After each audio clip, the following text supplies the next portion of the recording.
Di antara kabut tipis Gunung Hyuga dan bayangan sakura yang jatuh perlahan, Inazuma menyimpan kisah tentang bangsa rubah yang hidup di persimpangan tradisi dan perubahan.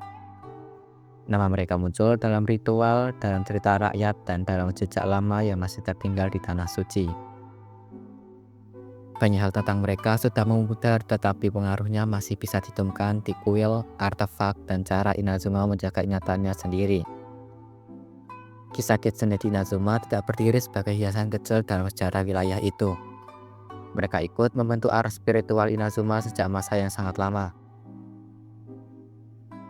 Dalam catatan lore, Kitsune dikenal sebagai makhluk suci yang cerdas, berumur panjang, dan mampu berubah bentuk. Mereka menjadi bagian dari struktur keagamaan Pulau Narukami, terutama di sekitar Grand Narukami Shirine dan Sacred Sakura. Dua unsur yang sampai sekarang masih memegang peran penting dalam identitas Inazuma. Asal-usul mereka menunjukkan bahwa Kitsune bukan penduduk asli Inazuma. Mereka datang dari luar kepulauan, lalu menetap dan berkembang di sana. Kehadiran mereka mengubah keseimbangan dunia spiritual di Pulau Narukami. Saat itu, Inazuma masih dikuasai oleh Bage Tanuki, dan konflik antara dua bangsa yokai ini berlangsung sangat lama. Perang tersebut disebut berlangsung selama 1600 tahun, lalu berakhir dengan kesepakatan damai yang memberi Kitsune kendali atas wilayah Gunung Hyuga dan area suci di sekitarnya. Dari titik itu, nama Hakushin mulai menonjol. Klan ini menjadi garis keturunan Kitsune yang paling dihormati di Inazuma. Heidi Hakushin berdiri pusat sejarah awal klan tersebut. Sosok ini mendirikan Grand Narukami Shirine dan menata hubungan antara Kitsune, dewa, dan manusia. Dalam warisan yang tersisa, klan Hakushin menjadi simbol ketertiban spiritual, penjagaan tradisi, dan kedekatan mereka dengan kekuatan sakral di Pulau Narukami. Di antara banyak tokoh Kitsune, nama Kitsune Saigu menjadi yang paling berpengaruh. Saigu dikenal sebagai Guji Agung Narukami, sekaligus sahabat dekat Raiden Makoto dan Raiden Ei. Perannya tidak berhenti pada urusan ritual. Saigu terlibat dalam kehidupan sosial, budaya, dan spiritual di Inazuma. Salah satu ciri menarik dari bangsa ini adalah kedekatan mereka dengan memori. Kitsune Saigu tidak sekedar dikenal sebagai pemimpin spiritual. Warisannya terus bertahan bahkan setelah tubuhnya lenyap. Sisa-sisa kesadaran Saigu muncul kembali dalam bentuk Hanachiru Sato yang kemudian dikenal sebagai Kazari. Entitas ini hadir untuk melanjutkan tugas pembersihan polusi spiritual yang menumpuk di akar Sacred Sakura. Setelah ritual terakhir selesai dan sumber polusi utama dihancurkan, Hanachiru Sato menghilang jadi kelopak sakura yang gugur.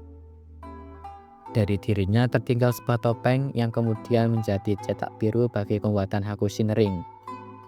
Artefak itu menyimpan sisa memori Saigu dan menjadi bukti bahwa Kitsune di Inazuma menjaga warisannya melalui ingatan, bukan hanya melalui tubuh dan bentuk. Peran Hanachiru Sato menunjukkan sesuatu yang penting dalam lore Inazuma.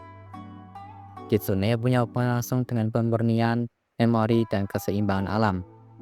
Sacred Sakura menyerap polusi spiritual dari tanah lalu menahan dampaknya agar tidak menyebar lebih jauh.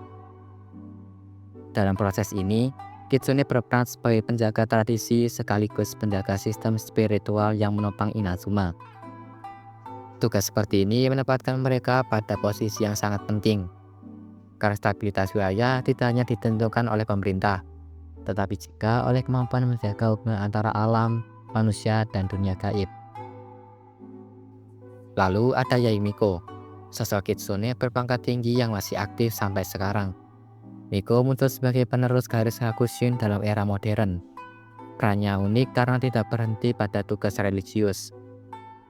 Miko menjadi Guji Kuil Agung Narukami, sekaligus pemilik Yai Publishing House.